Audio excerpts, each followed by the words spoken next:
Olá pessoal, sejam bem-vindos ao nosso live hoje do Partido Novo. Meu nome é Arthur Rosenblit, vice-presidente do Diretório Municipal. Estamos hoje aqui com a Joana e o Ricardo Melão e vamos conversar um pouco sobre quem são eles, quais são as propostas, e aí a gente vai dar início agora, a gente vai tentar delimitar um tempo para que vocês possam aproveitar da melhor forma possível, tá?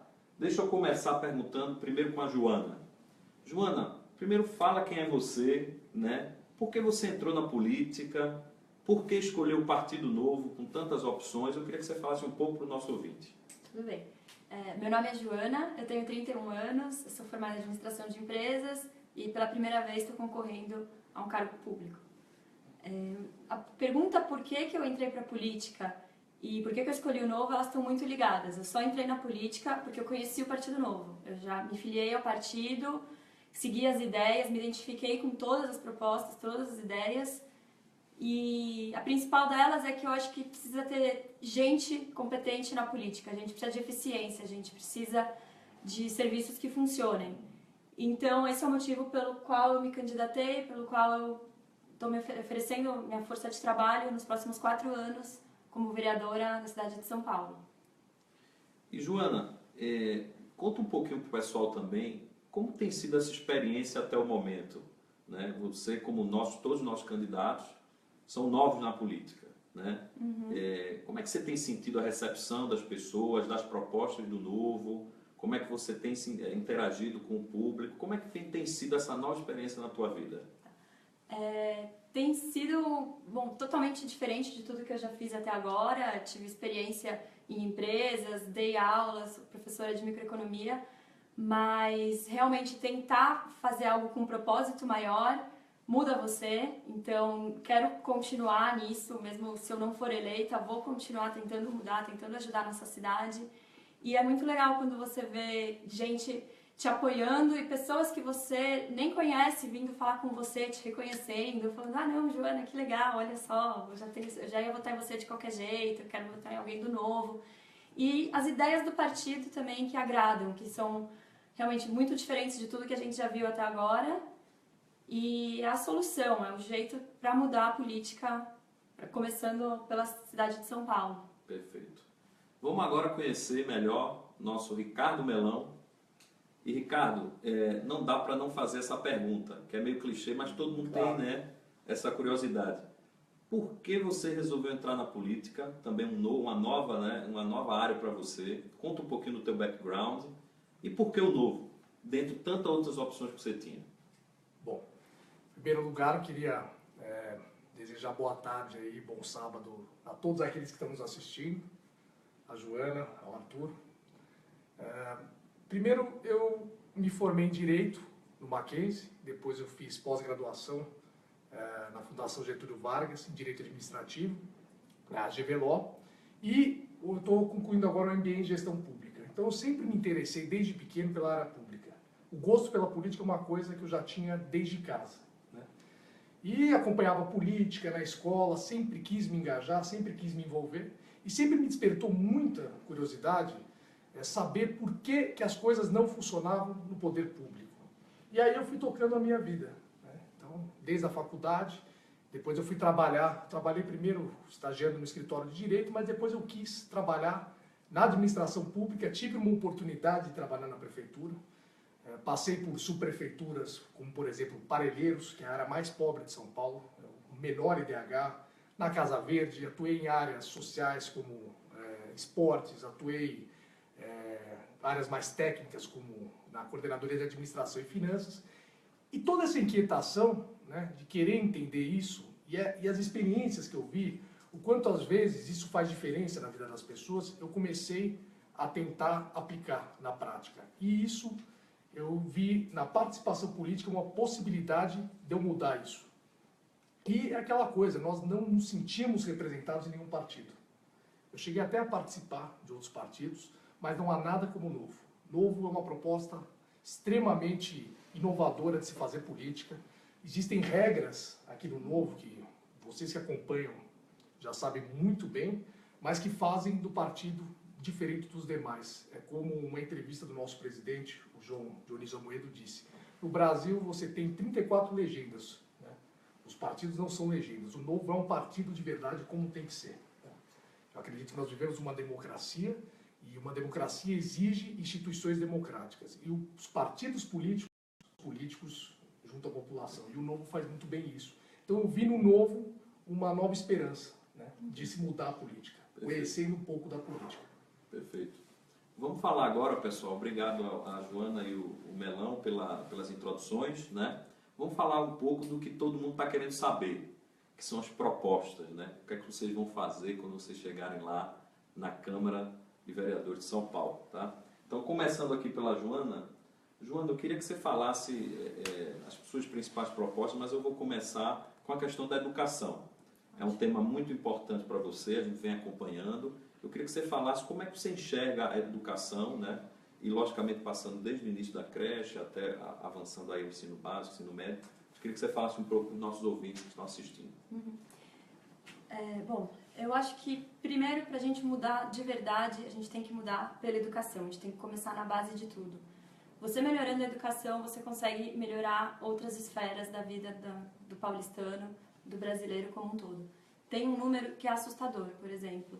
No Brasil, 8% da população não sabe ler um texto um pouquinho mais elaborado e não sabe cálculos, não sabe fazer operações matemáticas, nem redigir e compreender esse texto mais complicadinho, que é o chamado analfabetismo funcional. Na verdade, eu falei que 8% não sabe, né? É o contrário. Só 8% sabe. Então é mais assustador. 82% não consegue ler um texto. Se você for ver, porque tem vários níveis de analfabetismo. Então, o pior deles tem 3. O primeiro e o segundo dá 82%. Só 8% está no mais desenvolvido. Isso gera naturalmente um problema social, né? Desigualdades e tal. Então... E assim, se você tentar corrigir isso a partir de uma certa idade, vai um investimento muito maior, é muito mais difícil, tanto para o aluno quanto para o governo que tenta corrigir. Então, a gente tem que começar pelo ensino básico, pelas creches e tudo mais. A minha proposta nessa área é como que a gente poderia melhorar a qualidade da educação, a qualidade do ensino. Então, eu conversei com diversos especialistas do setor de educação e todo mundo me disse que o problema é a gestão. A gestão da escola é onde estão todos os problemas. E uma solução seria você fazer um modelo que já existe em vários outros países, na maioria dos países anglo-saxões existe. Tem também na Espanha, tem na Bélgica, tem na Hungria, vários países, que são as escolas autônomas. Como é que funciona a escola autônoma? A escola é pública, o governo investe, mas ele não investe totalmente, ele dá uma parte e aí você consegue com parceiros fazer uma melhor estrutura, uma melhor qualidade do ensino, com esse investimento que podem ser tanto de instituições sem fins lucrativos, pode ser de fundações, pode até inclusive ser de empresas com capital aberto, por que não? Se elas têm interesse em melhorar a educação. E aí nesse caso, os pais do aluno não pagam mensalidade, eles têm um ensino de qualidade, uma estrutura de qualidade, tudo que teria numa escola privada, sem ter os gastos, sem ter que arcar com isso. Perfeito. Vamos falar um pouquinho com o Melão. Melão, também falando aqui das suas propostas, uma das suas bandeiras que você está defendendo muito forte e que é bastante interessante é a questão da desburocratização, né? Que é um tema que causa horrores aí ao pequeno empresário, tamanha burocracia que tem na nossa cidade, no nosso país. Eu queria que você falasse um pouquinho dessas propostas de desburocratização. Olha, Arthur, para você desburocratizar, primeiro você tem que ver a questão do excesso de leis que existem na nossa cidade. São 16 mil leis, muitas delas que não fazem o menor sentido, né, que poderiam muito bem ser eliminadas. E hoje, infelizmente, muita gente confunde produtividade do vereador com fazer projetos de lei, porque uma das funções do vereador é justamente criar projetos de lei. Agora, muitas leis, às vezes, atrapalham, não ajudam. E como estudante de Direito, eu tenho a convicção de que, para uma cidade funcionar, um país, uma sociedade em si, você não precisa ter muitas leis, você precisa ter poucas leis e que funcionam. E aí, essa questão de desburocratização faria um trabalho ao contrário da lógica do que se espera de um vereador. Vamos reduzir leis, né? Você juntar leis de diversos temas, isso tem. Se você entra no site da prefeitura ali na parte de legislação, você coloca lá a palavra licenciamento, por exemplo, que é algo que afeta quem quer empreender. Você tem lá diversas leis, né? E geralmente leis assim, muito confusas, uma se sobrepondo sobre a outra, uma que altera um artigo, a lei anterior que pregava uma coisa, de repente a nova altera um artigo dessa lei anterior, e a hora que você for ver, pra você ter uma noção do todo, você precisa juntar lá mais de 20 leis. E aí você perde tempo. O empreendedor perde tempo, porque precisa contratar um advogado, um contador, para entender tudo aquilo. E acaba ficando na mão de maus fiscais. Ele acaba ficando refém do poder público. Por quê?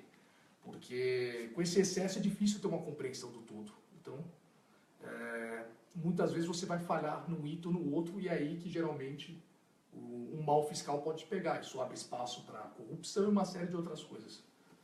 Maravilha. Eu queria agora passar para a Joana num tema também que está com bastante boa receptividade aí dos nossos eleitores, que é a questão dos privilégios. Nós queremos cortar privilégios. A gente fala no Partido Novo que somos o único partido que quer chegar ao poder para diminuir o nosso próprio poder e devolver para o cidadão, que é realmente o pagador de impostos e quem é realmente quem deve ser servido. Então, Joana, fala um pouquinho dessa questão, como é que você visualiza essa questão hoje, desses privilégios, né, dos vereadores e dos políticos em geral, como é que você pretende atacar isso? Certo. Eu não sei se vocês sabem, mas em um gabinete de vereador, ele pode contratar até 17 assessores e 12 assistentes. A gente acha que isso não deve continuar desse jeito. A verba que eles têm para os assessores é de R$150 mil por mês. E todos os candidatos do Partido Novo, a gente se compromete a reduzir esses custos, a trabalhar com apenas 6 assessores por gabinete, cada candidato eleito. Isso é um compromisso, a gente assinou esse termo de compromisso, quem for eleito vai registrar em cartório, então não tem como fugir, não vamos gastar, a gente vai reduzir a verba e tem que acabar com os privilégios. Eu abro mão de carro pessoal, carro oficial. Acho que assim, você tem que começar dando exemplo. Por mais que falem, você vai reduzir a verba, então você vai investir menos. Eu não acho que a questão seja essa. Eu acho que a questão é, vamos fazer o que a gente se propõe a fazer. O vereador, ele tem que fiscalizar os gastos da prefeitura, o orçamento da prefeitura, ele tem que propor projetos de lei e votar em projetos de lei. E é isso que ele tem que fazer, e fazer bem feito. Ele não precisa ter 17 assessores, 12 assistentes, carro oficial, não sei, milhares de reais para gastar em papelaria, para gastar em selo para correio mesmo. Não faz sentido. Eu abro mão do selo, abro mão de carro oficial, abro mão de várias regalias, para dar esse exemplo. A gente percebe que é muita falta de eficiência, né? Muito desperdício. Eu queria puxar até o Melão nesse assunto do desperdício. Melão, tem até uma pergunta aqui do Alcides Costa, que é uma das pessoas que estão nos acompanhando. Obrigado, Alcides. Que ele fala o seguinte: a política hoje serve como um bom emprego, né? Sim. Como é que acaba com essa visão de a pessoa, em vez de ter que ir lá para servir a população, como se fosse um emprego com tanto benefício, com tanto desperdício? Fala um pouquinho, Melão, para a gente dessa visão. Primeiro, Alcides, obrigado aí pela pergunta. Eu acho que a gente tem que começar dando o nosso próprio exemplo. E o fato do Partido Novo exigir de nós, se nós concordarmos, por isso que nós estamos aqui, e reduzir drasticamente os nossos próprios benefícios, já é dar um exemplo. Nós estamos dando exemplo. Então, abrindo mão do carro oficial é um simbolismo muito importante. Não há necessidade, são 55 vereadores. Por que todos têm que ter carro oficial? É um absurdo. Verba de gabinete, são R$22 mil para você gastar, com selos, gasolina, uma série de outras coisas. 17 assessores. Não precisa, você consegue trabalhar com menos. Verba para complementar de salário, R$143 mil. Que é um absurdo também, 143, 150, né? Então eu acho que você começa dando o próprio exemplo. Segundo, existe uma regra no Partido Novo que não permite se fazer carreirismo político, né? Que é aquela que limita, você só pode como vereador concorrer a uma reeleição.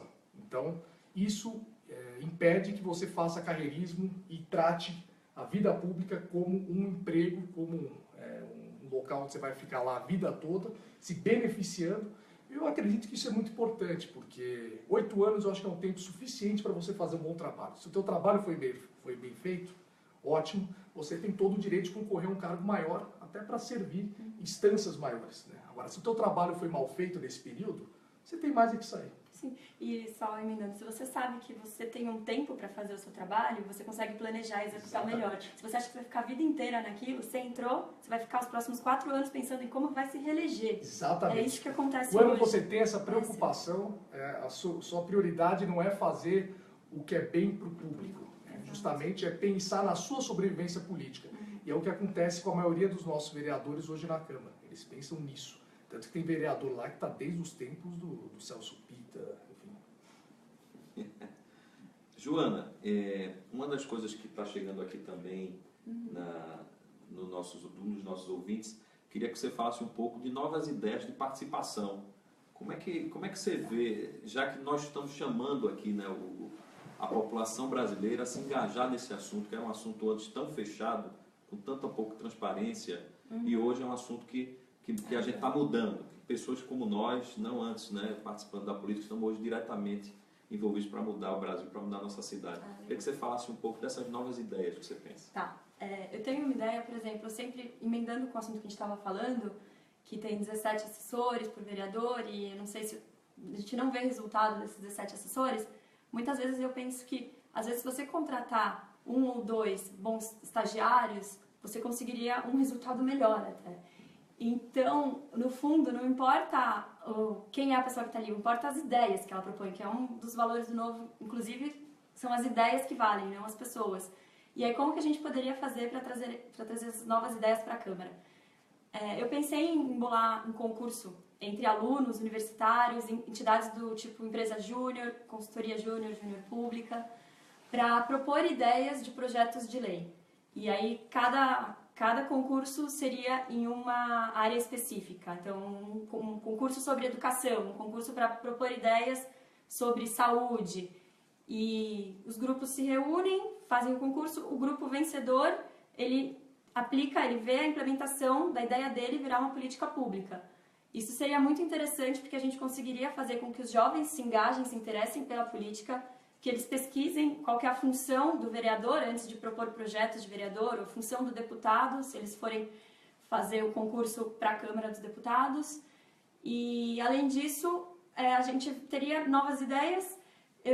Se eu for eleita, eu vou propor um projeto onde, automaticamente, o projeto vencedor vai ser implementado, vai virar lei, mas desde que os vereadores que normalmente votam, participem da eleição desse projeto escolhido. Então, eles vão fazer parte desse processo decisório. E eu acredito, Joana, que isso traz bastante transparência, né, para o processo. Eu queria exatamente emendar para o Melão com a questão da transparência, que é outro assunto que ele também está falando bastante aí nessa campanha, Melão. Transparência, eu acho que tira essa verdadeira caixa preta que é a política. As pessoas não sabem o que está acontecendo. Você vê o que vocês falaram aqui dos assessores, da verba. A maioria da população brasileira não conhece isso. Como é que seria isso, essa questão de aumento de transparência, Melão? Primeiro, você dando um exemplo no seu próprio gabinete, divulgando seus gastos detalhadamente, quanto você gasta, né, com cada item, com cada pessoa, qual é a função de cada pessoa. Segundo, buscando exigir do poder público mais transparência. E a transparência, ela não é apenas você divulgar uma série de dados esparsos, como é o que nós vemos hoje. Se você tentar abrir o site da transparência, você vai ver ali informações que dificilmente alguém consegue analisar aquilo. Então esse é um trabalho que eu quero fazer como vereador, você trazer para o seu gabinete pessoas especializadas, justamente que vão pegar esses dados e facilitar a comunicação desses dados para as pessoas conseguirem entender. Muita gente hoje não participa da política, né, justamente por causa disso, não entende, não consegue entender como o processo funciona. Eu acho que é função do vereador trazer essa proximidade. Então, dar o exemplo, dar a transparência, convocar as pessoas para discutir o que está acontecendo lá dentro, quais são os projetos que estão sendo voltados. Você abrir essa discussão para as pessoas poderem saber qual é o teu posicionamento, dar a opinião delas. E aí a gente consegue criar um círculo virtuoso na nossa política, onde as pessoas vão começar a participar e se inteirar do processo político. Porque eu tenho um princípio meu de que não existe salvadores da pátria na política. Ninguém faz nada sozinho. As coisas só mudam quando as pessoas participam. E isso nós vimos claramente na questão do Uber aqui em São Paulo. Você tinha apenas um único vereador que defendia o Uber. Você tinha uma Câmara inteira contra. E como essa foi uma votação transparente, né, que as pessoas participaram, que as pessoas começaram a se engajar nesse assunto, a pressão foi tão grande que eles acabaram nem votando o projeto e deixando para o prefeito resolver. E acabou resolvido de alguma forma. Então dá sim para você mudar. Melão, falando em mudança que você falou, uma das perguntas aqui do nosso ouvinte Roberto vai muito numa questão que, e aí a Joana também pode entrar, acho que pode fazer uma dobradinha, vai muito nessa questão de vocês entrando, vamos dizer que vocês tenham sucesso, vocês consigam entrar, vocês serão minoria. Sim. E o Roberto pergunta aqui, gostamos aí de todas as suas propostas, mas como é que vocês vão se defender dos outros políticos? Como é que vocês vão conseguir articular? Como é que vocês vão conseguir passar as matérias? Primeiro lugar, transparência. Segundo lugar, participação. É você convocar as pessoas para participar. Né? Quando você joga um holofote nas questões da Câmara, eu tenho um princípio que é o seguinte, ninguém é mal em público. Né? Quando tudo é aberto, dificilmente alguém vai contrariar aquilo. Né? Exatamente. Eu tive uma experiência uma vez, num dos órgãos que eu trabalhei, que a gente precisou cortar carros, tinha um excesso de carros ali, porque muitas vezes o funcionário usava o carro. Né? Quando a gente abriu a discussão em público e explicou a realidade, esses carros acabaram sendo reduzidos e as próprias pessoas que usavam esses carros acabaram abrindo mão em público. Ninguém dizia, não, eu quero o carro porque eu uso o carro. Ninguém queria dizer que tinha um privilégio. Então a primeira é participação e transparência total. A segunda é procurar pessoas, existem outros vereadores e eu acredito muito um processo de mudança agora da nossa Câmara que estão alinhados ideologicamente com a gente. Então, vamos contar com eles. Né? Vamos conversar com os técnicos da casa. Os técnicos da casa, da Câmara, têm muita influência. Há muitos projetos de lei que eles têm essa influência e eles podem muito bem contribuir e ajudar no convencimento dos outros vereadores. E o trabalho de fiscalização, que é uma tarefa que cabe só a nós. É uma função importante do vereador, que ele faz junto à prefeitura e ele cabe apenas a nós. Você não precisa dos outros para fazer isso. Eu concordo com o Ricardo sobre pressão popular. Se você quer aprovar um projeto e a maioria não quer, traz para a população e fala, olha, é importante para vocês, vamos lá, vamos fazer uma pressão, vamos avisar, vamos conversar com todos os vereadores, vamos lá, mandar e-mail para eles, encher o saco de todo mundo, para eles entenderem que eles estão trabalhando para a população e a população quer aquilo. Então, eles têm que votar a favor do que a população quer. E, além disso, eu acho que é muito importante a gente ter uma reputação. Eu sei que é a primeira vez que se estiver na Câmara, eu vou entrar, ninguém me conhece, ninguém vai saber como que eu vou votar. Então, é muito importante você ser coerente desde o começo. Entrar lá e falar, olha, eu, particularmente, voto em ideias. Eu não voto em partido, eu não faço aliança. Não é porque você é do meu partido ou do partido que eu gosto que eu vou votar no seu projeto de lei. E eu prefiro que também façam isso. Votem nas minhas ideias e não no meu nome, no meu número, tudo bem, no meu número também, 30002 para amanhã, mas que não votem na sigla, que a pessoa, principalmente os vereadores, votem nas minhas ideias. Se eles concordam com aquilo, vamos ser coerentes. Não tem por que ficar fazendo intriga, joguinho. E eu sei que existe, mas eu vou deixar bem claro que eu não vou entrar, até para construir essa reputação. Perfeito, pessoal. Mais uma pergunta aqui, a última pergunta antes de a gente passar para as considerações finais do nosso ouvinte, e é uma pergunta que tem tudo a ver com o novo, né?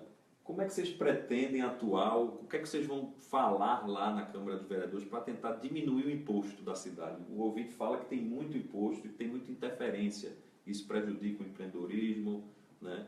Como é que vocês veem essa questão de impostos? O último prefeito que entrou, ele já entrou aumentando imposto, assustou todo mundo, né? Isso é um plano que eu acredito que é bem factível de a gente defender, diminuição de impostos. Queria que os dois falassem, começando agora pelo Melão e depois passando para a Joana. Perfeito. Eu acho que, em primeiro lugar, é definindo os nossos princípios, como nós fizemos e como o Novo fez também. Nós não votamos em projeto que implique aumento de imposto. A gente deixa isso bem claro, nós somos contra. Segundo lugar, vai muito nessa linha de participação e pressão das próprias pessoas. Você vê o caso do IPTU, do Haddad, né? O caso que você citou aqui em São Paulo, houve muita pressão popular, a imprensa cobriu, as discussões foram abertas, as pessoas participaram, e graças a isso não se aumentou, ele não conseguiu fazer isso lá, isso foi barrado. Eu acho que o caminho é esse. E outra coisa que eu ia falar de imposto, e a gente também vai conseguir isso dando exemplo, porque é o termo de compromisso que a gente assinou de reduzir nossos gastos, a gente também assinou um termo de que a gente vai ter que fazer um projeto de lei. Ele não vai passar, mas o projeto de lei diz que todos os outros vereadores deverão seguir os mesmos, o mesmo orçamento, os mesmos cortes que a gente. Provavelmente não vai passar, mas vai ajudar para a gente fazer essa pressão popular e conseguir o apoio para arrecadar menos, e aí pode diminuir até impostos. Se arrecada menos, por que não vai diminuir? E na tarefa de fiscalização, só para complementar, ela é muito importante. Você pega muito desperdício de dinheiro público. Uma coisa que poucas pessoas veem, que não é dado o devido foco, né, é quanto à questão do desperdício de dinheiro público. Aquele dinheiro que é gasto legalmente e é desperdiçado. Isso você vê, existem vários casos, mas é difícil de você pegar, de você explorar. E a mídia acaba dando muita atenção para a questão da corrupção, que é horrorosa e tem que ser combatida. Mas eu acho que nós vamos começar um processo de mudança a hora que entrar na questão do desperdício. O dinheiro que é gasto legalmente e é desperdiçado, com incompetência, né, com serviços mal feitos. Né? E quando o vereador começar a fazer pela primeira vez uma fiscalização direito nessas questões, nós vamos descobrir que dá para reduzir muito gasto. E reduzindo o gasto, a gente pode reduzir o imposto. Sim. Maravilha, pessoal. Só eu tinha dito que seria a última pergunta, mas chegou um aqui que emendou. E aí vamos nessa última. Carolina Rebelo. Como é que vão aprovar os projetos se terão a minoria? Eu acho que a gente já falou isso, mas só para ratificar. Eu acho que é a questão da pressão popular, né, Joana e Melão? Pressão popular. Vem de fora para dentro. Vocês precisam participar, gente. Exato. A gente quer que vocês participem e que vocês ajudem a gente nessa pressão popular de devolver o poder para vocês, para o cidadão. E cabe a gente criar plataformas que facilitem essa participação e facilitem o entendimento das pessoas. Mas vocês precisam participar. Quando há pressão, há solução. E isso foi provado agora recentemente. O caso do Uber, o próprio impeachment, as manifestações. Maravilha, pessoal. Estamos chegando ao final do nosso live. Gostaria de agradecer a Joana, gostaria de agradecer ao Ricardo. Vamos para as considerações finais. Afinal, tem muita gente, né, que está aí indecisa em quem é a pessoa que vai votar. E aí aquela pergunta que não pode deixar de ter. Começando pela Joana. Joana, por que Joana?